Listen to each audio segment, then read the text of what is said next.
Berikut penjelasan yang ringkas, jelas, dan netral ilmiah tentang Sundaland serta hubungannya dengan DNA orang Sunda dan Jawa. Nomor 1. Apa itu Sundaland? Sundaland adalah wilayah daratan luas pada zaman NS sekitar 20.000-17.000 tahun lalu yang mencakup Jawa, Sumatera, Kalimantan, Semenanjung Malaya, bagian Laut Dangkal sekarang, Laut Jawa, Malaka, Laut Cina Selatan, bagian selatan. Dulu semua pulau itu satu daratan besar sebelum terpisah karena naiknya permukaan laut. Nomor 2. Apa hubungan Sundaland dengan leluhur Sunda dan Jawa? Orang Sunda dan Jawa berasal dari populasi manusia yang hidup di wilayah Sundaland. Setelah daratan terpecah, populasi di Jawa Barat berkembang menjadi kelompok budaya bahasa Sunda. Populasi di Jawa Tengah Timur berkembang menjadi kelompok Jawa. Namun, mereka tetap berkaitan secara genetik, bukan dua ras yang terpisah jauh. Ketiga, DNA Sunda dan Jawa mirip atau beda? Mirip, berasal dari akar populasi yang sama.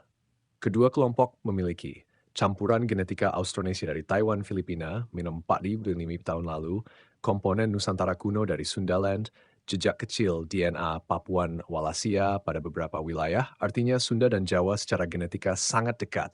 Tidak ada perbedaan besar seperti beda bangsa. Perbedaan kecil tetap ada. Perbedaan muncul karena lokasi geografis, perjalanan sejarah, perkawinan antar etnis berbeda di tiap wilayah. Misalnya, Jawa bagian tengah timur memiliki lebih banyak campuran Austronesia karena pusat migrasi dan kerajaan besar. Sunda relatif mempertahankan komponen Nusantara kuno sedikit lebih tinggi pada beberapa populasi, terutama di daerah pedalaman. Tetapi ulangannya, semua masih dalam satu klaster genetika Nusantara, bukan beda jauh. Nomor 4. Kenapa bahasa Sunda dan Jawa berbeda? Karena setelah Sundaland terpisah, masing-masing wilayah mengembangkan budaya, kerajaan, dan dialek sendiri.